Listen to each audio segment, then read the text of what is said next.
মাহে রমাদানের রাতের বেলায় বের হলেন, হুজরা মুবারক থেকে মসজিদ নববীতে বের হলেন, হুজরা মুবারক থেকে বের হলেন, মসজিদ নববীতে আসলেন। ফাসাল্লা বিন নাস, সাহাবীদের নিয়ে জামাতের সাথে পড়লেন। কত রাকাত? 24 রাকাতান, 24 রাকাত জামাতে পড়ছেন। কত রাকাত? 24 রাকাত জামাতে পড়েছেন। মানে ফরজ নামাজ 4 রাকাত জামাতে পড়তে হয়। যেহেতু ফাসাল্লা বিন নাস, সাহাবীদের সাথে নিয়ে এটা পড়ছেন, আলাদা একা একা পড়ে নাই, জামাতে পড়ছেন। তো জামাতে হয় তারাবি, জামাতে হয় ফরজ নামাজ। কথা ঠিক কিনা ভাই? তাহলে জামাত মূলত এশার নামাজে 24 রাকাতই হয়। ভিতরের নামাজের জামাত নবীজির জামানায় ছিল না। এটা হযরত ওমরের খেলাফতের আমল থেকে চালু হয়েছে। ফুকাহায়ে কেরাম পরবর্তীতে এটা মুস্তাহাব মাহে রমাদানকে ইন্ডিকেট করে বলেছেন। অন্য মাসে জামাত পড়া যাবে না ভিতরে, শুধু রমজান মাসে পড়া যায়, অন্য মাসে পড়া যায়। এটা ফিকহ মাসালা। আল্লাহ নিজে নবীর দরুদ পড়ে সাহাবীদের ফেরেশতাদেরকেও পড়ার জন্য সাথে নিয়ে পড়ে, আমাদেরকেও পড়ার জন্য আদেশ দিলেন। এরপরে হাদিসে কুদসিতে আছে, সহিহ ইবনে হিব্বানের মধ্যে উল্লেখ, আল্লাহ তাআলা বলেন, ইযা যুকিরতু যুকিরতা মাই, যেখানে আমি আল্লাহর নামের জিকির হয়, আমি আল্লাহর নামের স্মরণ হয়, সেখানে আমার সাথে আমার রাসূলের নামের জিকির হয়। সুবহানাল্লাহ। তার মানে কুল কায়নাতে যেখানে মাওলার নামের জিকির তাসবিহ হচ্ছে, সেখানে নবীর দরুদ পাঠ হচ্ছে। এই যে বিষয়টা খেয়াল রাখেন, প্রশংসা, দরুদ শরীফের একটা অর্থ হলো প্রশংসা, প্রশংসা করা। তো দরুদ শরীফ মানে হলো প্রশংসা করা। আল্লাহ নিজে নবীর প্রশংসা করে, ফেরেশতারা নবীর প্রশংসা করে, ঈমানদারেরা নবীর প্রশংসা করে। সৃষ্টি জগতে যেখানে আল্লাহর জিকির হচ্ছে, সেখানে নবীর প্রশংসা হচ্ছে। মানে এই গোটা সৃষ্টি জগতে সব জায়গায় আল্লাহ তাআলা আমার নবীর প্রশংসার বন্যা বহায় দিয়েছে। সুবহানাল্লাহ। এই জন্য নবীর নাম আল্লাহ রাখছে মুহাম্মদ। মুহাম্মদ প্রশংসিত, আল্লাযী ইউহমাদু হামদুন হামদান বাদা হামদিন, প্রশংসা যার করা হয়, প্রশংসার পরেও যার প্রশংসা হয়, তাকে বলা হয় আমাদের নবী মুহাম্মদ মুস্তাফা। সুবহানাল্লাহ বলেন।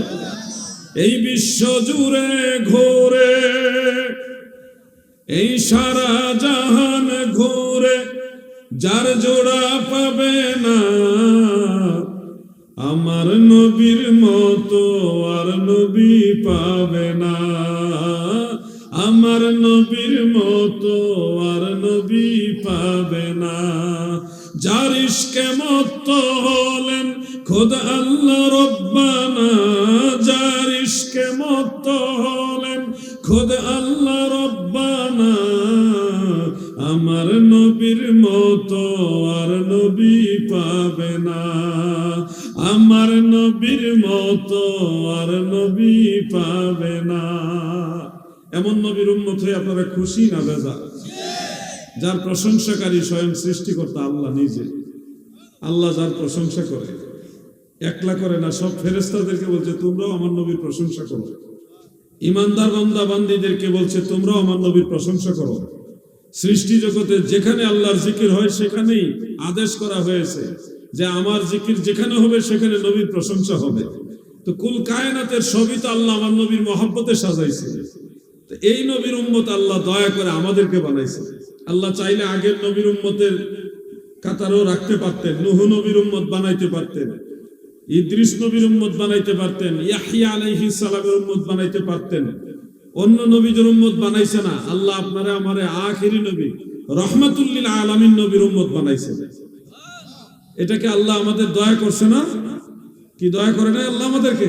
এত বড় মহান নবীর উম্মত আল্লাহ দয়া করে আমাদের বানাইছেন। এটা আমাদের নিঃসন্দেহে সৌভাগ্যের বিষয়। জানেন, আগের নবীর উম্মতরা এখনো কবরে আলমে বারজাকে, আর আমরা দুনিয়াতে এখনো আছি, মারা যাই নাই। মারা যাব সব নবীর উম্মতের পরে, কিন্তু হাসরের ময়দানে সব নবীর উম্মতের আগে আল্লাহ তাআলা আখিরি নবীর উম্মতকে জান্নাতে দিবেন। আল্লাহ আমাদেরকে কত মায়া করছেন, পাঠাইছে সবার শেষে, জান্নাতে দিবে সবার আগে। এতে কি আপনারা খুশি না বেজার? তাই খুশিতে নবীর উপরে দরুদ শরীফ পড়ুন। আল্লাহুম্মা সাল্লি আলা, এটা সাউন্ডটা কমাই দেন আর একটু, আমার কানে যেটা আসে। মুহাম্মদ ওয়া আলা আলি সাইয়্যিদ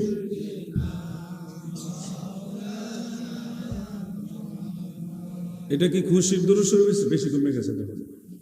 যে দুরূদ শরীফ পড়ছেন এটা তো খুশি হয়েছে না, মানে বিপদে পড়ে পড়ছেন নাকি? মহব্বতে খুশিতে পড়েন আল্লাহুম্মা সাল্লি আলা, একটু পারবে মাওলানা মুহাম্মদ ওয়া আলা আলি। আহা, তুমি আল্লাহর প্যারা হাবিব, তোমার সাথে তুলনা কার, তোমার মতো আরশ ভ্রমণ করে নাই কোন পয়গম্বর। আল্লাহ, ঠিক আছে, আল্লাহ রাইম না, মাইকটা অনেক ভালো মাইক, অল্প সাউন্ডে কানের পর্দা ভাড়াই বলতেছে। মুহাম্মদ ওয়া আলা আলি মাওলানা। আল্লাহর হাবিবের প্রশংসা করলে আপনাদের কি খারাপ লাগে? আমার নীতি হইলো আমি আলোচনা শুরু করি নবীর সম্মান দিয়া, নবীর আলোচনা দিয়া, এরপর অন্যান্য মাসালা নিয়ে আলোচনা করি। নবীর কথা না বললে মনে হয় যে ওই দিন আলোচনাই করি নাই, মানে নিজের ভিতরে একটা অপূর্ণতা থেকে যায়। আমার ভালো লাগে নবীর কথা বলে, আপনাদের কি শুনতে খারাপ লাগে? নবীজির শানের কথা বলবো রে কারে, নবীজির গুণের কথা বলবো রে কারে, নূরংশ দিবানা জঙ্গলায় ঠিকানা, ঘুরিয়া বেড়ায় নবী ধারে গোধারে, নবীজির শানের কথা বলবো রে কারে। আগের নবীর উম্মতেরা হাসরের ময়দানে উঠবে, যারা জান্নাতি হওয়ার জান্নাতে চলে যাবে, এছাড়া ময়দানে মাহশারে তাদের আর কোনো পাওয়ার নাই, স্পেশাল কোনো মর্যাদা নাই। কিন্তু আমাদের নবীর উম্মত যারা হয়েছেন, আপনারা যারা আখিরি নবীর উম্মত হয়েছেন, আপনাদেরকে অনেক ভাবে আমার আল্লাহ সম্মানিত করবে। বিশেষ করে যারা মুমিনে কামিল, তাদের মধ্যে আল্লাহ তাআলা কয়েকটা মর্যাদা দিবে। আল্লাহর ওলি হয়ে গেছেন শামসুল উলামা ফুলতলি সাহেব কিবলা রহমাতুল্লাহ আলাইহির মতো বড় বড় আল্লাহর ওলি যারা হয়েছেন, তাদেরকে আল্লাহ তাআলা হাসরের ময়দানে বিশাল বড় একটা নূরের মিম্বরের মধ্যে বসাবে। সুবহানাল্লাহ। এত সুন্দর, এত উঁচু নূরের মিম্বর দেখে নবী এবং শহীদ যারা, তারা ঈর্ষা করবে, আহারে আখিরি নবীর উম্মতের এত বড় মিম্বর পেল, আমার উম্মতেরা পেল না। এই যে একটা ঈর্ষা, এটা হবে। এই যে বিষয়গুলো, এটা আখিরি নবীর উম্মতের স্পেশাল দেওয়া হবে, অন্য কাউকে দেওয়া হবে না। আখিরি নবীর উম্মতের মধ্যে যারা মুয়াজ্জিন, যারা আযান দেন, মসজিদে 5 ওয়াক্ত নামাজের আযান যারা দেন, হাসর ময়দানে আমার আল্লাহ আপনাদের গলা, আপনাদের ঘাড়কে উঁচা করে দিবে। এটা উদ্দেশ্য হলো হাসরের অন্য মানুষগুলি আপনাকে দেখার জন্য। মানুষেরা একে অপরকে জিজ্ঞাসা করবে, মানুষটার মাথা সবার উপরে কেন? তখন ফেরেশতারা বলে দিবে, এরা আখিরি নবীর উম্মতের মধ্যে মুয়াজ্জিন, তারা আযান দিয়া মানুষকে নামাজে নিছে, তারা ডাক দিছে, মানুষ নামাজে গেছে। তোমরা দেখো আখিরি নবীর উম্মতের মধ্যে তারা হলো মুয়াজ্জিন। সুবহানাল্লাহ। এই মুয়াজ্জিন যারা হবে, আমার দয়াল নবীজি বলেন মুসনাদু বাজ্জারের মধ্যে, তাফসীরে মাজহারের মধ্যে কাজী সানাউল্লাহ ফানিফাতি রাহমাতুল্লাহ আলাইহি তিনি উল্লেখ করেন, মুয়াজ্জিন সাহেবদেরকে আমার দয়াল নবীজি বর্ণনা করেন, আল্লাহ তাআলা বলবেন, তুমি জান্নাতে যাইও না, তোমাকে যারা মায়া করত, ওই যে আযান দেওয়ার সময় গেছেন, আবার আসছেন, গেছেন, আসছেন, এর মাঝে বহু মানুষ মুয়াজ্জিনদেরকে মায়া করে, মহব্বত করে। এই মুয়াজ্জিনদেরকে আল্লাহ বলবে, তোমাকে যারা মায়া করত, ভালোবাসতো, মহব্বত করত, তাদের জন্য আমি আল্লাহর কাছে সুপারিশ করো। সেদিন আপনার এই যতরপুরের এই আটগড়ের মসজিদের সবগুলো মুয়াজ্জিনরা যারা আল্লাহর মকবুল হয়ে যাবে, তারা আল্লাহর দরবারে বন্ধু যারা, আপনজন যারা, মায়ার মানুষ যারা, তাদের জন্য সুপারিশ করবে। মুয়াজ্জিনের সুপারিশে বহু মানুষ জান্নাতে যাবে। উম্মতে মুহাম্মাদের মধ্যে আরেক শ্রেণীর লোক হলো যারা হাফিজে কোরআন, হাফিজে কোরআন যারা, এই লোকগুলোকে আমার আল্লাহ তাআলা বলবে তোমার বংশের মধ্যে যাদের আমল খারাপ হওয়ার কারণে জাহান্নাম ওয়াজিব হয়ে গেছে, আল্লাযী কাদ ওয়াজাবাত লাহুন নার, জাহান্নামে যাওয়া যাদের জন্য আবশ্যক হয়ে গেছে, এমন পাপী তাপী দেখে 10 জন জাহান্নামী বংশর গোষ্ঠীর 10 জনকে সুপারিশ করে হাফেজে কোরআন জান্নাতে নিয়ে যেতে পারবে। সুবহানাল্লাহ। মুসনাদু বাজ্জারের মধ্যে আরেকটা হাদিস শরীফ উল্লেখ, আমাদের দয়াল নবী রাহমাতুল লিল আলামিন বলেন, উম্মতে মুহাম্মাদের মধ্যে যারা হাজী সাহেব আছেন, যারা মক্কা মুকাররমায় হজ করেছেন, দয়াল নবীর জিয়ারত করে এসেছেন, হাজী সাহেবদেরকে আমার আল্লাহ বলবে তোমরা একা একা জান্নাতে যাও না, তোমাদের সাথে যারা নামাজ আদায় করেছে, হজ করেছে, তোমাদের সাথে মাহফিলে জিকির আজকার করেছে, ইবাদত করেছে, ওই মায়ার মানুষ, মহব্বতের মানুষগুলোকে তোমরা সুপারিশ করো। একজন হাজী সাহেবকে আমার আল্লাহ কমপক্ষে 40 জন সাথে দিয়ে জান্নাতে পাঠাবে। উম্মতে মুহাম্মাদীর এই স্পেশাল মর্যাদাগুলো থাকবে যেগুলো আগের উম্মতের নাই। এমনকি জানেন, আমরা যারা উম্মতে মুহাম্মাদী হয়েছে, আমরা শুধুমাত্র সব নবীর উম্মতের আগে জান্নাতে যাব তা নয়, আমরা অন্য নবীদের উম্মতের চেয়ে আলাদা স্পেশাল, যে আমরা নিজেরা জান্নাতে যাওয়ার সাথে অন্যদেরকেও সাথে নিয়ে যেতে পারবো। সুবহানাল্লাহ। এটা আল্লাহ তাআলার স্পেশাল দয়া। যেমন হাদিস শরীফে আছে, عن أبي سعيد الخدري رضي الله تعالى عنه قال سمعت رسول الله صلى الله عليه وسلم يقول إن من أمتي من يشفع للفئام ومنهم من يشفع للقبيلة ومنهم من يشفع للعسابة ومنهم من يشفع للرجل حتى يدخل الجنة رواه الترمذي وقال أبو عيسى هذا حديث حسن।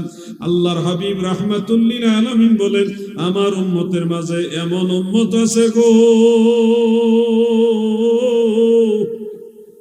একজনই বিশাল এক জনসমষ্টি, বিশাল এক জনসমষ্টিকে সুপারিশ করে করে জান্নাতে নিয়ে যেতে পারবে। শামসুল উলামা ফুলতুলির সাহেব কিবলা রাহমাতুল্লাহ আলাইহির মতো যারা বড় বড় আল্লাহর ওলি, তাদেরকে আমার আল্লাহ বলবে তোমাদেরকে যারা মায়া করত, তোমরা যাদেরকে মহব্বত করো, এরকম গুনাহগার যারা, তাদেরকে সুপারিশ করো। ইউকালু লিল আলিমে ইশফা, আলেমদেরকে বলা হবে সুপারিশ করো তোমার অনুসারীদেরকে, ফি তালামিজিকা ইশফা, ফি তালামিজিকা, তোমার ছাত্রদের শিষ্যদের মধ্যে হতে যারা গুনাহগার, তাদের জন্য সুপারিশ করো, যদিও তাদের সংখ্যা আসমানের তারকার রাজির সমান হয়। সুবহানাল্লাহ বলেন, আসমানের তারকা রাজির সমান। দাইলামে শরীফের হাদিস, তাফসীরে মাজহারিতে আছে, মারিফুল কোরআনেও আছে। তাহলে উম্মতে মুহাম্মাদীদের মর্যাদা সব থেকে আলাদা, ব্যতিক্রম ইজ্জত আল্লাহ আমাদেরকে দিয়েছেন। আগের নবীর উম্মতদের জন্য আজরাইল আইসা ডাইরেক্ট রূহ নিত। আজরাইল সরাসরি সুরত নিয়ে, আজরাইলের সুরত নিয়ে সামনে আসতো, আইসা খাব পরিচয় দিয়ে কইতো যে আমি আজরাইল, বইছে খাবরামাইরা ভিতর থেকে রুহটা বাইর করে নিত। কি একটা আতঙ্কের ব্যাপার ছিল, মানুষ দেখতে পাইতো। কিন্তু আখিরি নবীর উম্মতের বেলায় ডাইরেক্ট রূহ নিবে না, পর্দার আড়াল থেকে নিবে, কেউ দেখবে না। সুবহানাল্লাহ বলে, স্পেশাল ইজ্জত আখিরি নবীর উম্মত হওয়ার কারণে। এটা কখন থেকে বন্ধ হয়েছে তার একটা ইতিহাস পাওয়া যায় সহিহ বুখারীর মধ্যে। হযরত মুসা আলাইহিস সালাম তিনি ঘরের মধ্যে অবস্থান করছেন, ঠিক এই সময় আজরাইল ওই পাশ দিয়ে যাচ্ছিলেন। যাওয়ার সময় আজরাইলে মুসা নবীর ঘরে গেছে দেখা করার জন্য। মুসা আলাইহিস সালাম এমনিতে আজরাইল আসুক এটা পছন্দ করে না। এর মধ্যে অপরিচিত একটা লোক ঘরে ঢুকছে, দেখেই বলতেছে মান আনতা, ফাকালা আনা মালাকুল মউত। বলছে আপনি কে? সে বলতেছে আমি মৃত্যুর ফেরেশতা আজরাইল। মুসা নবী বললেন আমার কি হায়াত শেষ? আজরাইল বলল না, আপনার হায়াত শেষ না। তাহলে কেন আসছেন? যে আপনার সাথে দেখা করার জন্য আসছি, এদিকে যাচ্ছিলাম, ভাবলাম আপনার সাথে দেখা করে যাই। মুসা আলাইহিস সালামের রাগ উঠে গেছে, উনি ইন্তেকাল জিনিসটা পছন্দ করতো না, মৃত্যু জিনিসটা পছন্দ করতো না, রাগ উঠে গেছে। নবুয়তের পাওয়ার দিয়ে এমন জোরে থাপ্পড় মারছে আজরাইলকে। নবুয়তের পাওয়ার মানে কিন্তু সাধারণ মানুষের পাওয়ার না, নবুয়তের পাওয়ার। এটা পাওয়ার দিয়ে একজন থাপ্পড় মারছে, এই থাপ্পড়ের সাথে সাথে আজরাইলের চোখ কানা হয়ে গেছে। এত বড় থাপ্পড় খাইছে, চোখ যখন কানা হয়ে গেছে, আজরাইল আর ওখানে দাঁড়াইছে না, উনি ডানা দিয়া উড়াল দিয়া একবারে সপ্তম আসমানের উপর উঠে গেছে। সপ্তম আসমানে গিয়ে আল্লাহ তাআলাকে নালিশ দিলেন, হে পরওয়ারদিগার, আপনার নবী মুসা কালিমুল্লাহ তিনি আমাকে থাপ্পড় দিয়ে চোখ অন্ধ করে দিয়েছেন। আল্লাহ তাআলা কুন ফায়াকুনের মাধ্যমে আজরাইলের চোখ আবার ভালো করে দিয়ে বলছেন, তুমি কেন সেখানে গেলা বা কেন থাপ্পড় মারলো? আল্লাহ তো জানেন এটা একটা প্রেক্ষাপট। আজরাইল বলে, মাবুদ আমি গেলাম, জিজ্ঞাসা করলাম আপনি কে? আমি বললাম আমি মৃত্যুর ফেরেশতা আজরাইল। কেন আসছেন? হায়াত কি শেষ? না শেষ না। এটুকু বলার পরে দুপুর করে থাপ্পড় মারছে আল্লাহ। কারণ কি? এত রাগ কেন আপনার নবীর? এত জোরে থাপ্পড় মারছে, আমি আজরাইলের চোখ কানা করে ফেলছে, এত রাগ কেন? আল্লাহ তাআলা তখন বলে, তুমি কি আমার নবী মুসাকে ঘরে ঢুকে সালাম দিছিলা? না, সালাম দেয়নি। কারো ঘরে ঢুকলে সালাম দেওয়া লাগে, সুন্নত। কারো ঘরে ঢুকলে কি সালাম দিতে হয়। আজরাইল তুমি কি আমার নবী মুসা কালিমুল্লাহকে সালাম দিয়েছো? না, সালাম তো দেই নাই। এই জন্য সে রাগান্বিত হয়েছে, থাপ্পড় খাইছো সালাম না দেওয়ার কারণে। এরপরে থেকে আল্লাহ তাআলা বললে, আজরাইল ঠিক আছে, এখন থেকে তোমার বিধান চেঞ্জ করে দিলাম। এখন থেকে তুমি যত মানুষের রূহ কবজ করবে পর্দার আড়াল থেকে করবে, সরাসরি না, ইনডিরেক্ট করবা। ওই বিধান চেঞ্জ হয়ে গেল। যার কারণে মুসা আলাইহিস সালামের ইন্তেকালের যে ওই সময়তে ইন্তেকাল হয়নি, তো আজরাইল আলাইহিস সালামকে আল্লাহ বললেন, তুমি যাও গিয়ে জিজ্ঞাসা করো মুসা আলাইহিস সালাম কত বছর দুনিয়াতে বাঁচতে চায়। সেই স্বরূপ তুমি গিয়ে বলো মুসা নবীকে একটা গাভীর উপরে হাত রাখতে। গাভীর উপরে হাত রেখে এই হাতের নিচে যতগুলো পশম পড়বে আমি তত বছর হায়াত মুসা নবীর বাড়াই দেব। আল বেদায়া ওয়ান নিহায়ার মধ্যে এটা উল্লেখ আছে। মুসা আলাইহিস সালামকে আজরাইল সেই কথা বলছে যে হাত রাখেন, হাতের নিচে যত পশম পড়বে তত বছর হায়াত বাড়াই দিবে। মুসা নবী বলে, এরপরে কি হবে? এরপরে তোমার ইন্তেকাল হবে। ইন্তেকাল থেকে বাঁচার কোনো রাস্তা নাই? না, কোনো রাস্তা নাই। কুল্লু নাফসিন যায়িকাতুল মউত, প্রত্যেকটা নফসের মৃত্যুবরণ করতে হবে। নবী রাসূলরা ইন্তেকাল করেছেন, কিন্তু ইন্তেকালের পরেও সশরীরে জিন্দা। এই আকীদা ঠিক রাখবেন বন্ধুরা আমার। মুসা আলাইহিস সালাম বললেন, যেহেতু আমার ইন্তেকাল বরণ করতে হবে, সেহেতু দেরি করে লাভ নাই, আমি এখনই রাজি, তবে আমাকে একটু সময় দেন, আপনি একটু অপেক্ষা করেন, আমি আসতেছি। বলে তিনি তুর পাহাড়ের উপর উঠলেন। কোন পাহাড়? ঘুমাই রয়েছেন নাকি? কোন পাহাড়? তুর পাহাড়। এটা মিশরের সিনাই উপত্যকায়, মিশর এবং ফিলিস্তিনের বর্ডারে হলো তুর পাহাড়। আমি সেই পাহাড়ে গিয়েছি। তুর পাহাড়ের উপরে উনি উঠলেন। 120 বছর তখন আর ওনার হায়াত। লাঠির উপরে ভর দিয়ে দিয়ে উনি পাহাড়ের উপর উঠলেন। খটখট খটখট করে এইভাবে পাথরের উপর আঘাত করে করে উপর উঠলেন। ওইটা পাহাড়ের উপর, ওইটা আল্লাহর কাছে দোয়া করতেছে, হে পরওয়ারদিগার, আমি আপনার নবী মুসা আপনার কাছে দোয়া করতেছি, আল্লাহ আমি আজকে ইন্তেকাল হব, আমি আর বিলম্ব করব না, এখন ইন্তেকাল করতে রাজি, যেহেতু আমার ইন্তেকাল হওয়াই লাগবে। তবে আমার একটা দোয়া, আমার উম্মত যেন রিজিকের কষ্ট না পায়, আপনি দোয়া কবুল করেন। আল্লাহ তাআলা ওই অবস্থায় ওহী নাজিল করলেন, ওয়া কাল্লামাল্লাহু মূসা তাকলীমা। আল্লাহ কথা বলতেন মুসা নবীর সাথে, জিবরিল ফেরেশতা ছাড়াই পর্দার আড়াল থেকে ডাইরেক্ট কথা বলতেন। ও মুসা, তোমার হাতের লাঠি দিয়া ছোট একটা পাথর আসিল সামনে, বলছে এই পাথরের মধ্যে আঘাত করো। মুসা নবী সেই লাঠি দিয়ে পাথরের মধ্যে এভাবে আঘাত করলেন। আঘাত করার করে নবুয়তের শক্তি, তো একটা পাথরের উপর যে নবুয়তের শক্তির আঘাত লাগে, এটা চূর্ণ বিচ্ছন্ন হয়ে যায়। সাধারণ মানুষের পাওয়ার না এটা। পাথর ভেঙ্গে চূর্ণ বিচ্ছূর্ণ হয়ে গেলেন। ওই পাথরের ভিতর থেকে ছোট্ট একটা পিপিলিকা বের হলো।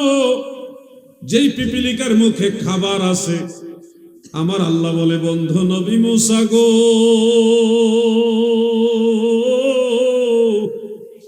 তাকায় দেখো এই পাথরের ভিতরে ছোট এক পিপিলিকা, তার মুখেও খাবার আছে। আমি সেই আল্লাহ, যে আল্লাহ পিপিলিকাকেও খাবার খাওয়ায়। সুবহানাল্লাহ। ওয়া তারযুকু মান তাশাউ বিগাইরি হিসাব। আল্লাহ যাকে চান তাকে বেহিসাব রিজিক দান করেন। এই কথা বলে আমার আল্লাহ বললেন, মুসা তোমার দোয়া আমি কবুল করলাম, তোমার উম্মতের রিজিকের কষ্ট আমি দেব না। এখন যাও। মুসা আলাইহিস সালাম দোয়া শেষ করে তিনি পাহাড় থেকে নামলেন। পাহাড় থেকে নেমে নেমে অনেকটা দূরে আসলেন, মসজিদুল আকসার কাছাকাছি আসলেন। আসার পরে দেখে সেখানে ছোট একটা পাহাড়ের পাদদেশে 8 জন যুবক মিলে সুন্দর এক কবর খুঁড়তেছে। কবর, এত সুন্দর কবর উনি দেখলেন, দেখে উনি লালায়িত হলেন যে এত সুন্দর কবর কার? ও যুবকরা, এই সুন্দর কবর কার? ওই যুবকরা আসলে যুবক নেরা হলো, অরিজিনালি হলো ফেরেশতা। যুবকের সুরত নিয়ে কবর খুঁড়তেছে, মানুষের সুরত নিয়ে কবর খুঁড়তেছে। মূসা নবী বলে, কবর কার গো? এত সুন্দর কবর কার জন্য খুঁড়তেছ? যুবকরা বলে, আল্লাহর এক মায়ার বান্দার জন্য কবর খোঁড়া হচ্ছে। আল্লাহর এক মায়ার বান্দা, কিন্তু আসলে মূসা নবীর জন্য খোঁড়া হইতেছে। ডাইরেক্ট বলে না কেন, যদি আবার রাইগা যায়। আজরাইল রে ছাড়ছে না, আর তারা তো ছোট ফেরেশতা, কথা বুঝছেন না? এই জন্য ডাইরেক্ট বলে না যেটা আপনার কবর, বলতে সেটা আল্লাহর এক মায়ার বান্দার কবর। মূসা আলাইহিস সালাম বললেন, আপনারা যদি অনুমতি দেন আমি এই কবর একটু শুইতে চাই। যুবকরা বললেন, অবশ্যই অনুমতি আছে, আপনি শুয়ে থাকেন, একটু দেখতে পারেন। মূসা আলাইহিস সালাম শুইলেন, কবরে নামলেন এবং শুইলেন। ঠিক ওই সময় আজরাইল, এবার আজরাইলের সুরতে আসে নাই, এবার আসে সাদা দাড়ি, সাদা টুপি, সাদা পাগড়ি, সাদা জুব্বা, সাদা রুমাল, একবারে ফেরেশতার দরবেশের সুরত নিয়ে আইসা এইবার আর সালাম দিতে ভুল করে নাই। আজরাইল আলাইহিস সালাম আবার দূর থেকে সালাম দিছে, আসসালামু আলাইকা ইয়া নবী আল্লাহ, হে আল্লাহর নবী, আপনার উপর আমার সালাম। মূসা আলাইহিস সালাম কবরের ভিতরে শুয়ে, ওয়া আলাইকুম আসসালাম ওয়া রাহমাতুল্লাহ, আপনি কে? যে আমি এক পথিক মুসাফির, বয়োজ্যেষ্ঠ মানুষ, আপনাকে দেখে এখানে আসলাম। আমার খুব ইচ্ছা, আপনি তো আল্লাহর পয়গাম্বর, আপনাকে কিছু খাবার মেহমানদারি করব, আমার খুব ইচ্ছা। মূসা আলাইহিস সালাম তো নবী, নবীরা মাজারে গিয়ে শুয়েও খাবার খাবে, ওনারা কিন্তু জিন্দা এবং মাজারে গিয়ে খাবার খায়। ইবনে মাজাহ শরীফের মধ্যে সহিহ হাদিস আছে, ইন্নাল্লাহ তাআলা হাররামা আলাল আরদি আন তাকুলা আজসাদাল আম্বিয়া ফানাবিয়ুল্লাহি হাইয়ুন ইউরযাকুন, রাওয়াহু ইবনে মাজাহ। নবীদের দেহ ভক্ষণ করাই জমিনের জন্য আমার আল্লাহ হারাম করে দিয়েছেন। ফানাবিয়ুল্লাহি হাইয়ুন ইউরযাকুন, ফলে আল্লাহর নবী যারা, তারা জিন্দা হয়, জীবিত এবং রিজিক প্রাপ্ত। ইউরযাকুন মানে রিজিক প্রাপ্ত। শুনুন আমার দাদু ভাইরা গো, মূসা নবীকে একটা আপেল দিল আজরাইল, একটা কি দিল? আপেল দিল, যে মূসা আলাইহিস সালাম নবী, তিনি তো মাজারে গিয়ে জান্নাতি খাবার খাবেন, ট্রাই করার জন্য যে একটু মাজারের ভিতরে বসে বা শুয়ে খেয়ে আমি দেখি কেমন লাগে।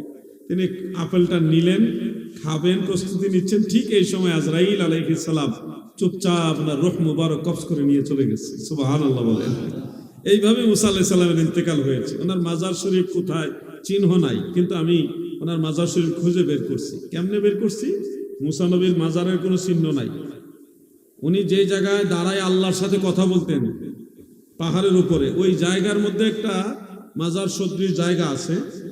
এটা অরিজিনালি মাজার না, এটা হলো মাকাম। এখানে উনি দাঁড়ায় দাঁড়ায় আল্লাহর সাথে কথা বলতেন। ওয়া কাল্লামাল্লাহু মূসা তাকলিমা, কোরআনের আয়াত যে জায়গা সম্পর্কে নাজিল হয়েছে, ওই জায়গাটা হলো ফিলিস্তিন ঢুকার আগে, জর্ডান থেকে ফিলিস্তিন যাওয়ার পথে কিছু দূর গিয়ে, বর্ডার পার হয়ে কিছু দূর গিয়ে বাম দিকে একটা পাহাড় আছে, ওই পাহাড়ের উপরে হলো এই জায়গাটা। সেখানে আমি গিয়েছি, কিন্তু ওখানে না মাজার না। মাজারটা কোথায়? বুখারী শরীফের হাদিসের মধ্যে পড়েছিলাম, হযরতে আবু হুরায়রা রাদিয়াল্লাহু আনহু বর্ণনা করেছেন, দয়াল নবী রাসূল পাক সাল্লাল্লাহু আলাইহি ওয়াসাল্লাম বলেন, মেরাজের রাতে আমি মূসা নবীর মাজারের উপর দিয়ে যাচ্ছিলাম। মারারতু আলা কবরি মূসা ফি লাইলাতিল ইসরা ওয়া রাআইতু ওয়া হুয়া কাইমুন ইউসাল্লি, আমি মূসা নবীর মাজারের উপর দিয়ে যাচ্ছিলাম, দেখি তিনি দাঁড়ায় দাঁড়ায় নামাজ আদায় করতেছে। সুবহানাল্লাহ বলেন। দাঁড়িয়ে দাঁড়িয়ে আল্লাহর নবী মূসা নামাজ আদায় করেন। আল্লাহর হাবিব রাহমাতুল লিল আলামিন বলেন, আমি তোমাদেরকে দেখায় দিতে পারতাম যে মূসা নবীর মাজার কোন জায়গায়। কাসিব আহমার, লাল একটা পাথরের উঁচু টিলা, সেই উঁচু টিলার পাশে হযরতে মূসা নবীর মাজার। মসজিদুল আকসা থেকে একটা ঢিল মারলে এই ঢিল যতটুকু দূরে যাওয়ার সম্ভাবনা, আল্লাহর নবী বলেছে মূসা নবীর মাজার ততটুকু দূরে। এই হাদিস শরীফ অনুযায়ী আমি যখন মসজিদুল আকসায় গেলাম, যাওয়ার পরে সন্ধ্যার পরে মাগরিবের নামাজের পরে যখন অন্ধকার নেমে গেল, ইহুদি পুলিশ যারা, সেনাবাহিনী যারা, এগুলি ভরপুর। দিনের বেলায় তো ঢিল মারা সম্ভব না, সমস্যা, গুলি করে মেরে ফেলবে। আমি মাগরিবের নামাজের পরে মসজিদুল আকসার যে মেইন গেট, ওখানে দাঁড়াইলাম, দরজা দাঁড়ায় সেরা যখন অন্ধকার হয়ে গেছে, একটা পাশ থেকে জোরে একটা ঢিল মারছি, ছোট্ট একটা পাথরের টুকরা নিয়ে, কেউ দেখে নাই। ঢিল মারলাম, দেখলাম ঢিলটা কতটুকু দূরে যায়, কারণ আল্লাহর রাসূল সাল্লাল্লাহু আলাইহি সাল্লাম বলছে একটা ঢিল মারলে যতটুকু দূরে যাবে মুসা নবীর মাজার ততটুকু দূরে। আমি ঢিল মারলাম একটা আইডিয়া করে, মারার পরে ওই ঢিল কোথায় গেছে খুঁজে বের করলাম। এখন আমি তো মাজার পাই না, ঘটনা কি, মুসা নবীর মাজার কোথায় আছে? নবীজি তো মিথ্যা কথা বলেন না। দুরূদ শরীফ পড়তেছি আর মাজার তালাশ করতেছি। অনেকক্ষণ তালাশ করার পরে দেখি ছোট্ট একটা কুব্বাত আছে এখানে। কুব্বাত মানে গম্বুজ। এই গম্বুজের নিচে একটা ছোট্ট মাইল, একটা নেম প্লেটে লেখা আছে কুব্বাতু মুসা। সুবহানাল্লাহ বলেন। কুব্বাতু মুসা মানে মুসা নবীর গম্বুজ। তো ঢিলটাও এসে এখানেই পড়ছে, তাহলে আমার ভেটে বলে মিলে গেছে। তখন আমি নিশ্চিত হলাম যে আল্লাহর নবীর মুসা আলাইহিস সালামের মাজার শরীফ এখানেই আছে। মারহাবা বলেন। আমার দাদু ভাইয়েরা গো, মুসা আলাইহিস সালামের জামানার পর থেকে আজরাইল আর সরাসরি রূহ নেয় না, পর্দার আড়াল থেকে নেয়। উম্মতে মুহাম্মাদি আমরা যারা হয়েছি, আমরা সব থেকে ভাগ্যবান, অনেক বেশি সৌভাগ্যবান। কারণ হলো অনেক বেশি আমাদেরকে সহজ করে দেওয়া হয়েছে। আগের নবীর উম্মতেরা লম্বা লম্বা হায়াত পেত, এত লম্বা হায়াত পাওয়ার পরেও তাদের চাইতে বেশি দামি হইলাম আমরা। কারণ আমরা হায়াত কম হইল, আমাদের বোনাসের সংখ্যা বেশি, আমল করি কম, সওয়াব দেওয়া হয় বেশি। যেমন ফজরের নামাজের 2 রাকাত সুন্নত যারা আদায় করেন, ফজরের নামাজের 2 রাকাত সুন্নত নামাজ সম্পর্কে আল্লাহর হাবিব রাহমাতুল লিল আলামিন বলেন, রাকাতুল ফজরি খায়রুম মিনাদ দুনিয়া ওয়া মা ফিহা, রাওয়াহু মুসলিম। আল্লাহর নবী বলেন, উম্মতেরা গো,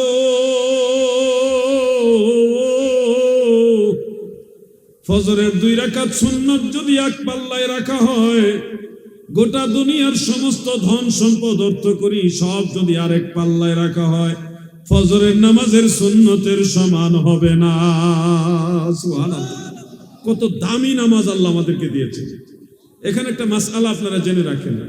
অনেক সময় আমরা ঘুমের কারণে, অলসতার কারণে ফজরের নামাজের জামাতে যেতে একটু দেরি হয়ে যায় বিভিন্ন কারণে। যেমন অনেক সময় এরকম হয় যে ইমাম সাহেব নামাজ শুরু করে দিয়েছে, ঠিক এই সময় আমরা মসজিদে গেছি। এখন আমরা কি সুন্নত নামাজটা পড়বো নাকি নামাজটা ছেড়ে দিব, নাকি পরে আদায় করব, কি করব? এই মাসালাটা আপনাদের জানা রাখা উচিত। যদি আপনি মসজিদে গিয়ে দেখেন ফজরের জামাত এইমাত্র শুরু হয়েছে, ইমাম সাহেব সবেমাত্র প্রথম রাকাতে দাঁড়াইছেন, তখন আপনার জন্য নিয়ম, আপনি মসজিদের বারান্দায় জামাত থেকে একটু দূরে দাঁড়িয়ে ছোট ছোট সূরা দিয়ে 2 রাকাত সুন্নত নামাজ আদায় করে দ্বিতীয় রাকাতে গিয়ে জামাতে ইমাম সাহেবের সাথে শরীক হবেন। এতে আপনার সুন্নত আদায় হয়ে গেল, ফজরের জামাতও পাওয়া হয়ে গেল। আর যদি দেখেন ইমাম সাহেব ফজরের জামাতের দ্বিতীয় রাকাতে চলে গেছেন, এখন সুন্নত আদায় করতে গেলে জামাত পাবেন না, জামাত ফৌত হয়ে যাবে, তখন আপনি জামাতে শরীক হয়ে যাবেন, সুন্নত আদায় করবেন না, ইমাম সাহেবের সাথে জামাতে শরীক হয়ে যাবেন। যখন নামাজ শেষ হবে আপনি অপেক্ষা করবেন, ইমাম সাহেবের সাথে তাসবিহ তাহলিল এবং মোনাজাত শেষ করে আরো 5-10 মিনিট সময় লাগবে সূর্য উঠতে।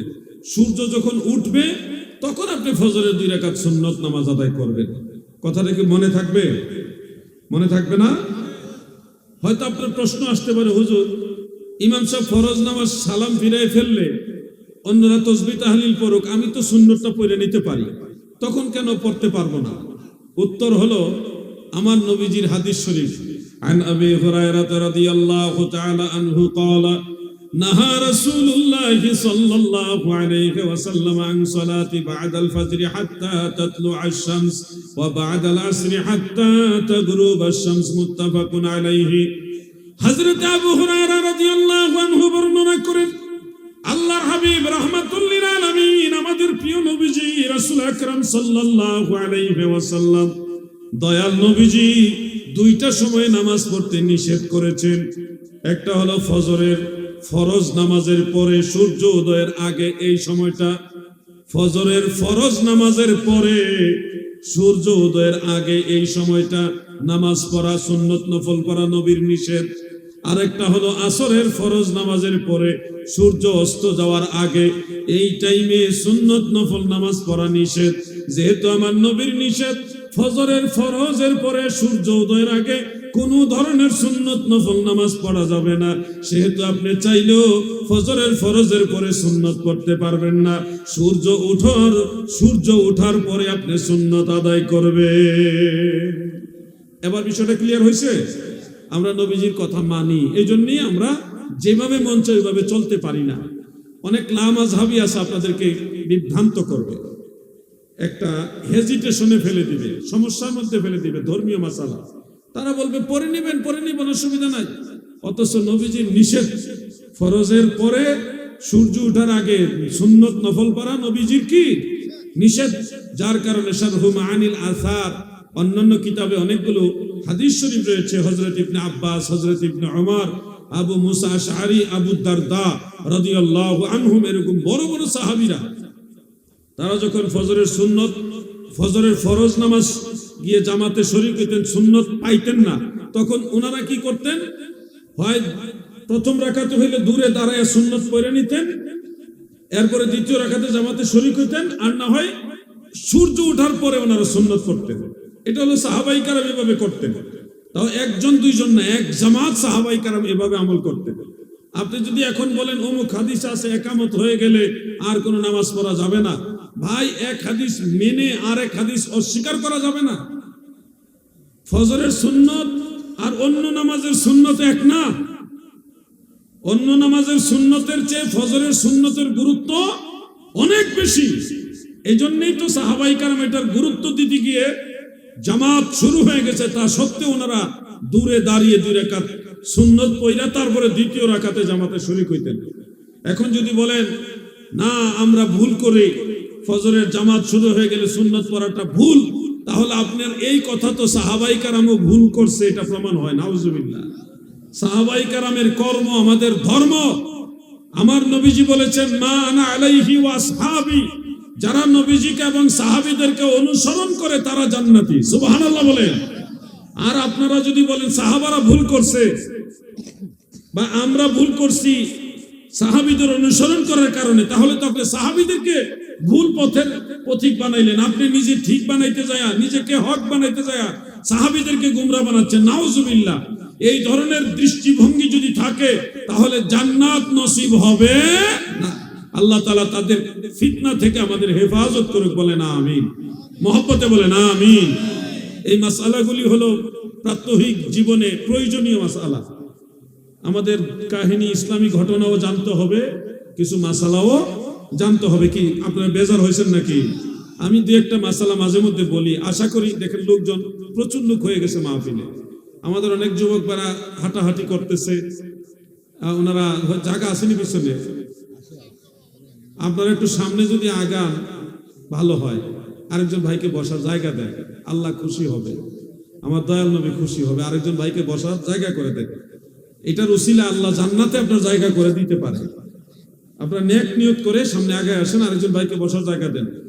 আর যারা যুবক ভাইরা রাস্তায় রাস্তায় হাঁটতেছেন গো, আপনাদের বুট বাদাম খাওয়া শেষ হয়েছে নি? বুট বাদাম বহুত খাইছেন, আবার স্টেজে প্যান্ডেলে চলে আসেন। সব যুবক ভাইরা মাহফিলে আসেন। মাশাআল্লাহ, আপনাদের আদব কায়দা দেখে আমি বিস্মিত, আশ্চর্য যে আপনাদের যথেষ্ট মহব্বত আছে। বলি মারহাবা। একটু দুরূদ শরীফ পড়ুন। আল্লাহুম্মা সাল্লি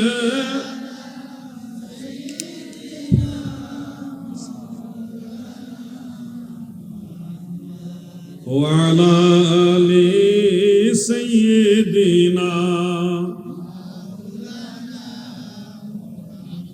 আমার ভাইরা, এ যুবকরা, তরুণরা, তোমাদের দুরূদ শরীফের আওয়াজ কম কেন? একটু আওয়াজ দিয়ে মহব্বতে আল্লাহুম্মা করো করো।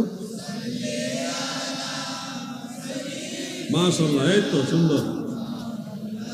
অপরটার ভাইও দুরূদ শরীফ পড়েন। ওয়া আলা আলি মাওলানা নিশি জেগে জেগে আরাধনা বিভোরে কান্দিয়া কাটাইতেন নবী পাপী উম্মতের তরে আল্লাহুম্মা সাল্লি মারহাবা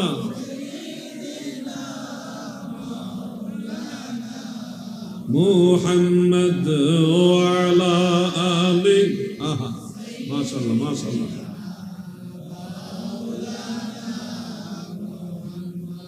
আমার দাদু ভাইরা, সামনে মাহে রমাদান আসতেছে। এই মাহে রমাদান যখন আসে তখন একটা মাসআলা নিয়ে ইখতিলাফ তৈরি হয়, একটা মহল ইখতিলাফ তৈরি করে। তারাবি নামাজ কয় রাকাত? এটা মাহে রমাদানে তারাবির নামাজ কত রাকাত পড়ব, এই বিষয় নিয়ে যারা মতানৈক্য করেন, আপনাদেরকে আজকে একটা নতুন তথ্য শোনাতে চাই। আমাদের দয়াল নবী রাসূল আকরাম সাল্লাল্লাহু আলাইহি ওয়া আলিহি ওয়াসাল্লাম তারাবির নামাজ পড়েছে 20 রাকাত। মারহাবা বলেন। কত রাকাত? আল্লাহর নবী পড়েছে 20 রাকাত। সহিহ হাদিসের মধ্যে আছে, সহিহ হাদিসের মধ্যে আছে আমাদের নবীজি তারাবি পড়েছে 20 রাকাত। আমি দলিল দিয়ে দিচ্ছি, নোট করো। বিশেষ করে আমাদের এই যুবকরা, শিক্ষিত যারা আছেন, আপনারা এটা মনে রাখবেন। হযরত উমরের জামানায় 20 রাকাত তারাবি হয়েছে, এটাও সহিহ হাদিসে আছে। কিন্তু স্বয়ং রাসূল আকরাম সাল্লাল্লাহু আলাইহি ওয়াসাল্লাম নিজেই তারাবি নামাজ পড়েছে 20 রাকাত, এটাও সহিহ হাদিসে আছে। কোন কিতাবে? কিতাবের নাম হলো মাশিখাতুল বাগদাদ। মাশিখাতুল বাগদাদ, প্রায় 1000 বছরের আগে, প্রায় 1100 বছর আগের কিতাব এটা। সেই কিতাবের মধ্যে এই হাদিস শরীফটা উল্লেখ রয়েছে এবং হাদিসের সনদে যত রিজাল রয়েছে, বর্ণনাকারী রয়েছে, রাবি সবাই সিকাত, সবাই বিশ্বস্ত সত্যবাদী সাদুক। সেই হাদিস শরীফটা বর্ণনা করেছেন দয়াল নবীজির প্রিয় সাহাবী, আদরের সাহাবী হযরতে জাবের রাদিয়াল্লাহু আনহু। عن جابر رضي الله تعالى عنه أن رسول الله صلى الله عليه وسلم خرج ليلة في رمضان فصلى بالناس 24 ركعة سبحان الله বলেন। হযরতে জাবের ইবনে আব্দুল্লাহ রাদিয়াল্লাহু আনহু বলেন, নিশ্চয়ই আমার দয়াল নবীজি মাহে রমাদানের রাতের বেলায় বের হলেন, হুজরা মুবারক থেকে মসজিদ নববীতে বের হলেন, হুজরা মুবারক থেকে বের হলেন, মসজিদ নববীতে আসলেন। ফাসাল্লা বিন নাস, সাহাবীদের নিয়ে জামাতের সাথে পড়লেন। কত রাকাত? 24 রাকাতান, 24 রাকাত জামাতে পড়ছেন। কত রাকাত? 24 রাকাত জামাতে পড়েছেন। মানে ফরজ নামাজ 4 রাকাত জামাতে পড়তে হয়। যেহেতু ফাসাল্লা বিন নাস, সাহাবীদের সাথে নিয়ে এটা পড়ছেন, আলাদা একা একা পড়ে নাই, জামাতে পড়ছেন। তো জামাতে হয় তারাবি, জামাতে হয় ফরজ নামাজ। কথা ঠিক কিনা ভাই? তাহলে জামাত মূলত এশার নামাজে 24 রাকাতই হয়। ভিতরের নামাজের জামাত নবীজির জামানায় ছিল না। এটা হযরত ওমরের খেলাফতের আমল থেকে চালু হয়েছে। ফুকাহায়ে কেরাম পরবর্তীতে এটা মুস্তাহাব মাহে রমাদানকে ইন্ডিকেট করে বলেছেন। অন্য মাসে জামাত পড়া যাবে না, ভিতরে শুধু রমজান মাসে পড়া যায়, অন্য মাসে পড়া যায়, এটা ফিকহের মাসালা। কিন্তু নবীজির জামানায় 24 রাকাত জামাতে পড়া হয়েছে। প্রথম 4 রাকাত ফরজ আর 20 রাকাত তারাবি। ফাসাল্লা বিন নাস 24 রাকাতান, 24 রাকাত নামাজ আল্লাহর নবী জামাতের সাথে আদায় করলেন। সুবহানাল্লাহ বলেন। সিলেট মৌলভীবাজারের নবীর প্রেমিকারা গো, বিশুদ্ধ সনদের হাদিস থেকে, সহিহ সনদের হাদিস থেকে আমরা পরিষ্কার ভাবে জানতে পারলাম আমাদের দয়াল নবীজি 20 রাকাত তারাবি পড়েছেন। এই হাদিসটা হযরত জাবের থেকে তারিখে জুরজানের মধ্যে দুর্বল সনদেও আছে, ওইটার কথা আমি বলিনি। মাশিখাতুল বাগদাদ এই কিতাবে বিশুদ্ধ সনদে আছে।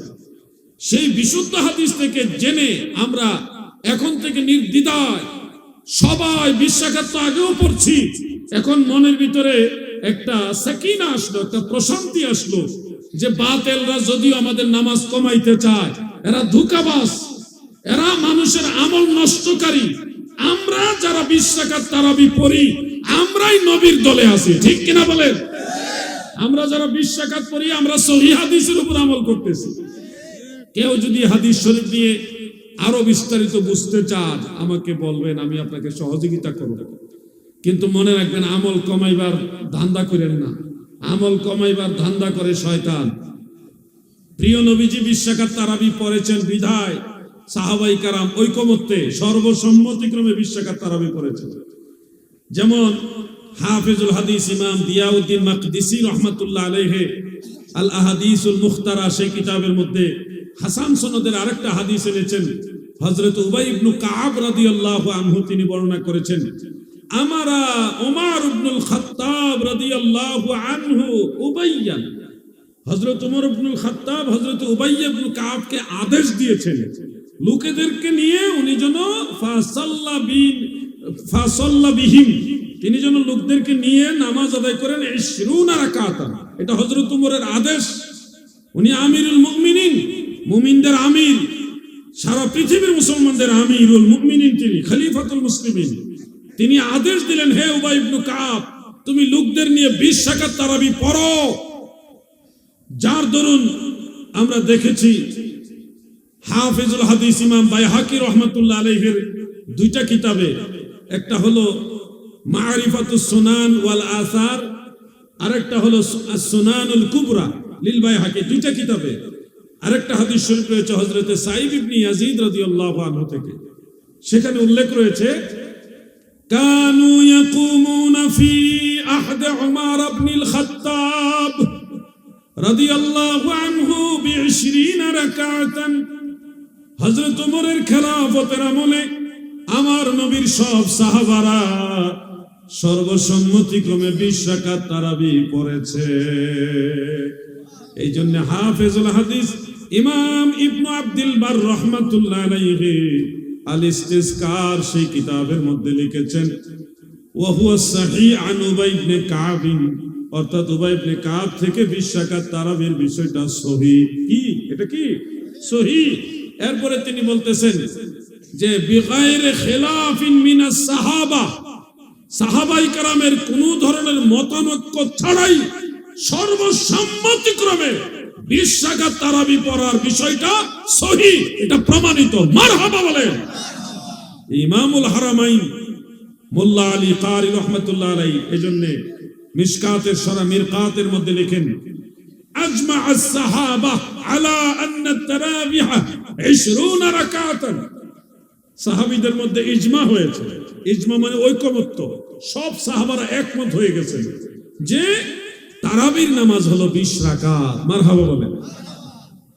ইমাম নববী রাহমাতুল্লাহ আলাইহি, ইমাম জালালউদ্দিন সুয়ুতি রাহমাতুল্লাহ আলাইহি, হাফেজ যাইনুদ্দিন ইরাকি রাহমাতুল্লাহ আলাইহি, মোল্লা আলী কারি রাহমাতুল্লাহ আলাইহি, বদরুদ্দিন আইনি, শিহাবউদ্দিন কাস্তালানি, অনেক বড় বড় মুহাদ্দিসরা সবাই বলেছেন 20 রাকাত তারাবির এই হাদিসটা হলো সহিহ।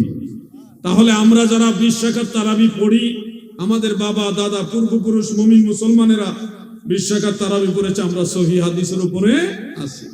যারা আজকে হঠাৎ করে আমাদের এই যুবকদেরকে বিভ্রান্ত করে, কলেজে যারা পড়ে, ইউনিভার্সিটিতে পড়ে, তাদেরকে বলে তারাবি নামাজ 20 রাকাত, এটা সহিহ হাদিসে নাই, 8 রাকাত বলে সহিহ হাদিস। মূল সমস্যাটা কোন জায়গায় আমি বলে দেই। যারা 8 রাকাত তারাবি বানাইতে চায় এরা ধোঁকাবাজ। কেমনে? দুইটা পয়েন্টে। এক নম্বর হলো তারাবিহ শব্দটা বহু বচন। বহু বচন হইতে হলে আরবি গ্রামার মোতাবেক 3টা সংখ্যা লাগে। দ্বিবচন, এক বচন, দ্বিবচন, বহু বচন। বাংলা ব্যাকরণে দ্বিবচন নাই, কিন্তু আরবি ব্যাকরণে দ্বিবচন আছে। দুইটা হইলে বহু বচন হয় না, দ্বিবচন হয়। বহু বচন হইতে হলে কমপক্ষে 3টা লাগে। তা 4 রাকাতে একটা তার বিহা হয়, 8 রাকাতে 2টা তার বিহা হয়। তো 2টা দিয়ে তার বহু বচন হচ্ছে না, এটা হচ্ছে তসনিয়া, হচ্ছে মানে দ্বিবচন হচ্ছে। 3টা তার বিহা করতে হলে 3 4 12 লাগবে, 12 রাকাত লাগবে। 12 রাকাতের নিচে বহু বচন হয় না। আর বহু বচন না হইলে তারাবিহ নাম হবে না, এক বচনের নাম হবে তারবিহাতুন। দ্বিবচনের নাম হবে তারবিহাতানে, তসনিয়ার সিগা, মাদ্রাসার ছাত্ররা বুঝতে পারছো। আর যদি আপনি কমপক্ষে বহু বচন তারাবিহ এই নামের সাথে বহু বচন হিসেবে কাজে মিলাইতে চান, কমপক্ষে 12 রাকাত লাগবে। অর্থাৎ 8 রাকাতে কশ্চিন কালেও তারাবি হয় না। 8 রাকাতে হয় তারবিহাতান, তসনিয়া হয়, দ্বিবচন হয়, বহু বচন হয় না। এরা যে আমল সুর, এরা যে ভুল পথে আছে, তার প্রমাণ হলো তাদের নামের সাথে কাজের মিল নাই। না, কাজ হইল 8 রাকাতের, নাম হইল 12 রাকাতের। আর আমরা 20 রাকাত পড়ি, 20 রাকাত বহু বচন, কোনো সন্দেহ। আমার দাদু ভাইরা গো, যুবক ভাইরা, আপনারা মনে রাখবেন, আপনাদেরকে বলবে বুখারী শরীফের মধ্যে আছে তারাবি নামাজ 8 রাকাত। বুখারী শরীফে কোন জায়গায় আছে তারাবির 8 রাকাত? তারা একটা হাদিস শরীফ আপনাদেরকে বলবে। আম্মা জানা আয়েশা সিদ্দিকা রাদিয়াল্লাহু তাআলা আনহা তিনি রওয়ায়াত করেছেন, মা কানা রাসূলুল্লাহ সাল্লাল্লাহু আলাইহি ওয়াসাল্লাম ইয়াজিদু ফি রমাদানা ওয়ালা ফি গায়রিহি 11 রাকাতান। অর্থাৎ মাহে রমাদানে এবং রমাদানের বাইরে অন্যান্য মাসে কখনোই নবী 11 রাকাতের বেশি পড়তেন না। এই হাদিস থেকে তারা দলিল নেয় যে 11 রাকাতের মধ্যে 3 রাকাত হলো বেতের আর 8 রাকাত হলো তারাবি। সুবিধা হয়েছে তো? কিন্তু বেতের নামাজ 3 রাকাত, এটা আবার তারা মানে না। এই যে 8 রাকাত তারাবি বানাইবার সময় 11 থেকে ঠিকই বেতের বলে 3 রাকাত বাদ দেয়। বেতের বলে কি 3 রাকাত বাদ দেয়, কিন্তু বেতের নামাজ যে 3 রাকাত, এটা আবার এই লামাযহাবীরা মানে না। মানে কত নম্বরের টাউটারা, খেয়াল করবেন। এই যে নবীজি সাল্লাল্লাহু আলাইহি ওয়াসাল্লাম 11 রাকাতের বেশি পড়তেন না বলা হয়েছে, এটা সহিহ বুখারীতে আছে, এটা হাদিস কিন্তু আছে। কিন্তু বুখারী শরীফে আরেকটা হাদিস আছে আম্মা জান আয়েশা রাদিয়াল্লাহু তাআলা আনহা, সেখানে আবার বলছে দয়াল নবীজি রাতের বেলায় 13 রাকাত পড়তেন। এখন একটা জিনিস খেয়াল করেন, একবার আম্মা জান আয়েশা বলছে নবীজি 11 রাকাতের বেশি কখনোই পড়তেন না। আবার আরেকবার বুখারী শরীফে আছে আম্মা জান আয়েশা বলছেন দয়াল নবীজি 13 রাকাত পড়তেন। তাহলে 11 রাকাতের বেশি কখনোই পড়তেন না, আবার 13 রাকাত পড়ছেন। এটা স্ববিরোধী কথা হইল না? স্ববিরোধী হইল না কথাটা? আসল বিষয়টা হলো দয়াল নবীজি ম্যাক্সিমাম টাইম 8 রাকাত তাহাজ্জুদ পড়তো, 3 রাকাত বেতের পড়তো, হইল 11 রাকাত। মাঝে মধ্যে 10 রাকাতও পড়তেন আর 3 রাকাত বেতের পড়তেন, এই হলো 13 রাকাত। তো এই যে যখন আম্মা জান আয়েশা নবীজিকে যেভাবে দেখেছেন ওইভাবে বয়ান করেছে, কোনোটাই মিথ্যা না। হাদিসটা কিন্তু তাহাজ্জুদের, তারাবির না।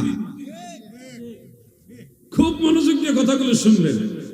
মুহাদ্দিসিন কেরাম যারা এই হাদিস বর্ণনা করেছে তারা নিজেরাই তারাবি পড়ছে 20 রাকাত। যেমন ইমাম বুখারী রাহমাতুল্লাহ আলাইহি নিজেই তারাবি নামাজ পড়ছে 20 রাকাত। এখন যদি আপনি বলেন বুখারী শরীফে 20 রাকাত তারাবির হাদিস, 8 রাকাত তারাবির হাদিস আছে, তাহলে বোঝা গেল ইমাম বুখারী নিজেই 8 রাকাত মানলো না।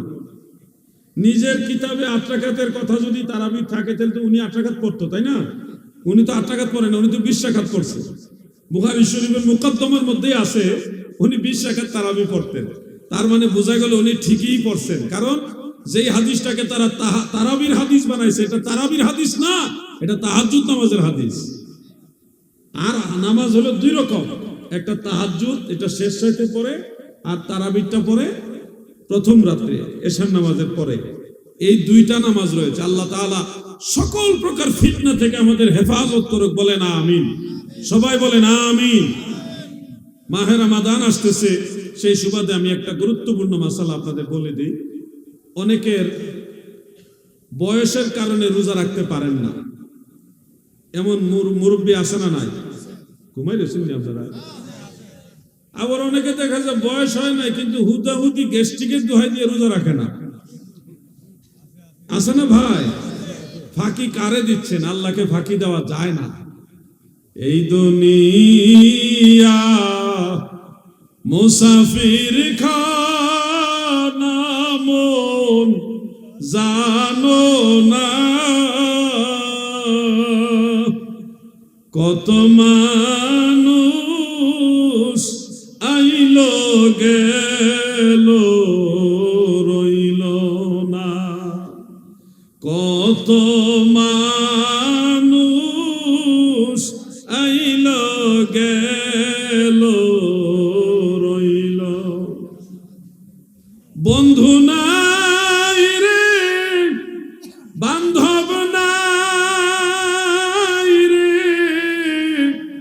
যেই জায়গায়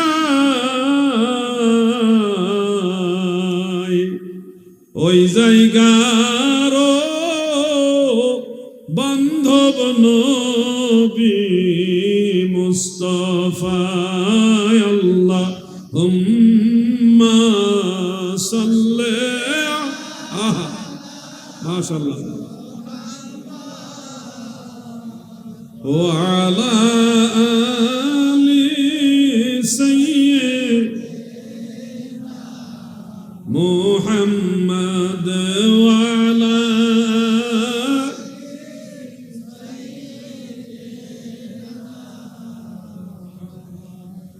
গ্যাস্ট্রিকের দোহাই দিয়া রোজা ছেড়ে দিও না।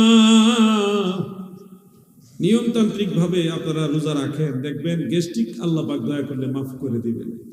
একটা পরামর্শ দিই, যাদের পেটের মধ্যে অতিরিক্ত গ্যাস হয়, আপনারা বয়স যদি একটু বেশি হয়ে থাকে, যেই খাবারটা হজম হইতে বেশি সময় লাগে এই ধরনের খাবার অ্যাভয়েড করবেন। গরুর গোশত বা এই ধরনের শক্ত খাবার যেগুলি বেশি সময় লাগে হজম হইতে, এগুলি অ্যাভয়েড করবেন। আর খাবারের সাথে ঔষধ হিসেবে আপনারা দেশি রসুন আছে না, দেশি রসুন, ছোট ছোট রসুনগুলো ঔষধ হিসেবে খাবারের সাথে খাবেন। এটা আপনার পেটের ভিতরে অনেক ধরনের রোগ বেমারগুলি আল্লাহ এটা রসিল আল্লাহ মাফ করে দিবে। এমনিতে কাঁচা রসুন খাবেন না, কিন্তু ভাতের সাথে এটা ঔষধ হিসেবে খাবেন। আপনি বেমারের আরোগ্য হিসেবে আপনার এটা প্রয়োজন। আশা করি আপনারা ফায়দা পাবেন। আমরা এটা অনেক উপকার পাইছি, আপনারাও এটা উপকার পাবেন। দেখবেন আপনাদের রোজা রাখা সহজ হয়ে যাবে। রোজাকে ফাঁকি দিবেন না। রোজা এমন একটা ইবাদত যেটা হাসরের ময়দান আপনাকে জাহান্নাম থেকে বাঁচাইবার জন্য ঢাল হবে। ঢাল মানে বুঝেন, যুদ্ধ করতে গেলে এক হাতে তরবারি আর এক হাতে ঢাল থাকে। শত্রু যখন আঘাত করে তখন এই ঢাল দিয়ে ফিরাইতে হয়। আপনি যখন হাসরের ময়দানে জাহান্নামী হবেন তখন এই রোজা ঢাল হয়ে জাহান্নাম থেকে আপনাকে বাঁচাবে। সুবহানাল্লাহ বলেন। রোজার প্রতি কখনো অবহেলা করবেন না। বিশেষ করে যারা রোজা রাখতে অক্ষম, রোজা রাখতে পারেন না, বেশি অসুবিধা, আল্লাহ তাআলা কারো উপরে জুলুম করে না, তারা ফিদিয়া দিলে হয়ে যাবে। আর যুবকরা যারা আছো, আমরা দেখি পর্দার সাথে অনেকেই রোজার দিনেও বিভিন্ন হোটেলে আপনারা গোপনে গোপনে খান। আমাকে আপনি ফাঁকি দিলেন, কিন্তু পর্দার ভিতরে এই যে খানা খাইতেছেন রোজার দিনে, বলেন তো আল্লাহ তাআলা দেখে কিনা? জোরে বলেন দেখে কিনা? তাহলে আল্লাহকে ভয় করেন, আল্লাহকে ভয় করেন, মানুষকে না আল্লাহকে। রোজা রাখতে হবে। মুরব্বী দুনিয়া সব ঝামেলা লইয়া মাহফিল আসে, আল্লাহ ওনার ঝামেলা কমাই দোক। আমিন কর দেন, সাইড দেন ওনার একটু দরুদ শরীফ পড়েন। আল্লাহুম্মা সাল্লি মাওলানা মুহাম্মদ ওয়া আলা আলি মাওলানা। রোজা রাখা অবস্থায় ইনজেকশন দেওয়া যাবে কিনা, এই ধরনের একটা প্রশ্ন আসে। ইনজেকশন দুই রকম। এক ধরনের ইনজেকশন মানুষের শরীরের মাংসপেশিতে পুশ করা হয়, যেটা রগের মধ্যে দেয় না, মাংসপেশিতে পুশ করে। আরেক ধরনের ইনজেকশন রগের ভিতরে, শিরার ভিতরে পুশ করে। তো যেটা রগের ভিতরে দেওয়া হয় এটা পাকস্থলিতে যায়, ব্রেনেও যায়। কারণ একেবারে আপনার এই হাতের রগের সাথে, পায়ের রগের সাথে সারা শরীরের যোগাযোগ আছে। রগের ভিতরে যে ইনজেকশনটা দেওয়া হয় ওইটা দিলে আপনার রোজা ভেঙে যাবে, কারণ এটা আপনার পাকস্থলিতেও পৌঁছে গেছে, ব্রেনেও পৌঁছে যায়। আর যে ইনজেকশনটা মাংসপেশির ভিতরে দেওয়া হয়, যেটা রগের ভিতরে দেওয়া হয় না, ওই ধরনের ইনজেকশন আপনারা চাইলে দিতে পারবেন, রোজা ভাঙবে না। সর্বাবস্থায় ইনজেকশন দেওয়া থেকে আপনারা রোজা অবস্থায় বিরত থাকার চেষ্টা করবেন। সাহারির সময় ইনজেকশন নিয়ে নেবেন অথবা ইফতারের পরে ইনজেকশনটা নেবেন, তাহলে আপনার আর টেনশন লাগলো না। মনের ভিতরে একটা যে দুধুর মধ্যে টরে টক্কা, এগুলি আর হইল না। কথা কি বুঝতে পারছেন আপনারা? ইনজেকশন কোনটা কোন রকম, এটা চিকিৎসকের সাথে পরামর্শ করে নেবেন যে এটাকে আমার পাকস্থলিতে যাবে কিনা। পাকস্থলী মানে পেটের ভিতরে, খাবার যেখানে খাইলে যায় ওটাকে বলা হয় পাকস্থলী। তো এখানে যদি আপনার ইনজেকশনটা পৌঁছে তাহলে আপনার রোজা ভেঙে যাবে। আমাদের দেশে কিছু ভণ্ড আছে, এরা বলে সিগারেট খাইলে রোজা ভাঙে না। আছে কিছু ভণ্ড, আমরা এগুলি সন্ধান পাইছি। এই ভণ্ডগুলি যদিও নাম প্রচার করে তারা সুন্নি, কিন্তু এরা সুন্নি না, এগুলি ভণ্ড। এই ভণ্ডদের সাথে আহলুস সুন্নাহ ওয়াল জামাতের কোনো সম্পর্ক নাই। তারা আবার যুক্তি দাঁড় করায় যে মশার কয়েল যখন জ্বালান, এটা তো নাকে দিয়ে ঢুকে, রাস্তা দিয়ে ধুলাবালি নাকে দিয়ে ঢুকতেছে, বিভিন্ন ধরনের ধোঁয়া, ওই যে আগুন লাগাইছে ধোঁয়া নাকে দিয়ে ঢুকতেছে, ওইটা দিয়ে যদি রোজা না ভাঙে তাহলে সিগারেটের ধোঁয়া কেন রোজা ভাঙবে? চিন্তা করছেন কত নম্বরের ভণ্ড এটা। খবরদার মনে রাখবেন, একটা হলো অনিচ্ছাকৃত আর একটা ইচ্ছাকৃত। রাস্তার ধুলাবালি কিংবা বাতাসের সাথে মিশে আসা ধোঁয়া, এই ধরনের জিনিসগুলো, কয়েলের ধোঁয়া হোক, আগরবাতির ধোঁয়া হোক, এমনিতেই রোজাদারের জন্য কয়েলের ধোঁয়া, যেখানে কয়েল অথবা আগরবাতি জ্বলতেছে এখান থেকে দূরে থাকা উচিত, অথবা রোজা অবস্থায় আগরবাতি জ্বালানো মাকরু, এটা বন্ধ রাখবেন। অনিচ্ছাকৃত যদি কোনো ধোঁয়া এসে বাতাসের সাথে মিক্স হয়ে আপনার ফুসফুসে চলে যায় আবার বের হয়ে যায়, এটা তো আপনার ইচ্ছাকৃত না। অনিচ্ছায় বেখেয়াল যদি আপনি পানিও খেয়ে ফেলেন, পানি খাওয়ার পরে মনে হচ্ছে আমি রোজা রাখছি, এটা কি তা হইলো? এখন তো বমি করলো, রোজা ভেঙে যাবো, কি করা যায় এখন? তখন আপনি মন থেকে আল্লাহর কাছে একটু ইয়ে করবেন যে আল্লাহ এটা ভুলে খাইয়া লাইছি। নবীজি বলছে যেটা খাইয়া লাইছি এটা তোমার রিজিকে আসিল, খাইয়া লাইছো, রোজা ভাঙতো না, রোজা হবে। মারহাবা বলেন। অনিচ্ছাকৃত বেখেয়াল বশত পানি বা কোনো খাদ্য খেয়ে ফেললেও রোজা ভাঙে না। খেয়াল হওয়ার পরে আবার এটা যদি বিরত হয়ে যান তাহলে রোজা হয়ে যাবে। আবার যদি নাটক করেন, নাটক যে খাইয়া যায়, খাইয়া সেরকম অনিচ্ছাকৃত খাইছে, বলেন আল্লাহ তাআলার কাছে কি বাটপারি চলে? খবরদার। আল্লাহু আলিমুন বিজাতিস সুদূর, সিনার খবর আল্লাহ জানে। এগুলি মনে রাখবেন ভাই আমার। সিগারেটের ধোঁয়া, এগুলি দ্বারা রোজা ভাঙে। যদি আপনি ইচ্ছা করে সিগারেট খান, পান করেন আর কি, এটা দিয়ে আপনার রোজা ভেঙে যাবে, 100% নিশ্চিত রোজা ভেঙে যাবে। খবরদার এগুলি করবেন না। অনেক ভণ্ডরা এসব বিভিন্ন ধরনের মশলা দেয়। আজকে দেখলাম সুরেশ্বরের কিছু লোক, তারা একটা নদীর ভিতরে, পদ্মা নদীতে নৌকা দিয়ে নামছে, প্লেটের মধ্যে বিভিন্ন প্রকারের খাবার, এই প্লেট দিয়ে তারা নদীতে নামছে। উদ্দেশ্য হলো খাজা খিজির আলাইহিস সালামকে তারা খাবার দিবে, নদীতে পানিতে মধ্যে খাবারটা ফেলে দিলে খাজা খিজির আলাইহিস সালাম নাকি এই খাবার খাইব। এই সিস্টেম চালু করছে সুরেশ্বরীরা। এগুলো একটা ভণ্ড গ্রুপ। আমাদের চিস্তি টিভির আব্দুল সাত্তার ভাইও নিশ্চয়ই ভিডিওটা দেখেছেন। তো এগুলি হলো ভণ্ডামি। খাজা খিজির আলাইহিস সালাম তিনি আল্লাহর দেওয়া রিজিক খাইতেছে, দুনিয়ার খাবারের কোনো প্রয়োজন। আপনি এখন নদীতে খাবার ফেলে দিলে এটা মাছে খাবে, বিভিন্ন পোকামাকড় এগুলি খাবে। আপনি খাজা খিজির আলাইহিস সালামকে খাবার দেওয়ার জন্য পদ্মা নদীতে নামবেন, এই সিস্টেম যে বের করছে সেইটা একটা টাটকা ভণ্ড। এটা কোনোদিন ওলি আল্লাহ হইতে পারে না। এগুলোর কারণে আমাদের সুন্নি জামাতের বদনাম হইতেছে। বিভিন্ন জায়গায় ঘোড়া বানায়, ঘোড়া যেটা বিবি কি হযরত ইমাম হুসাইন রাদিয়াল্লাহু আনহুর ঘোড়া, দুলদুল ঘোড়া, বাসর ঘর বানায়, বিবি সকিনার বাসর ঘর। এগুলি করবেন না, এগুলির সাথে সুন্নি জামাতের কোনো সম্পর্ক না। আমরা ইমাম হুসাইনকে হৃদয়ের ভিতরে ধারণ করি, তিনার আদর্শ ধারণ করি, তিনার সম্মান বয়ান করি, তিনার শানে আমরা কাসিদা বলি, তিনাকে তাজিম তাকরিম করি। কিন্তু ঘোড়া বানাইয়া, ওই বাসরঘর বানাইয়া হিন্দু ধর্মের সাথে আমরা ম্যাচিং করি না, কারণ আমরা হিন্দু ধর্মের অনুসারী না, আমরা ইমাম হুসাইনের অনুসারী। ঠিক কিনা বলেন?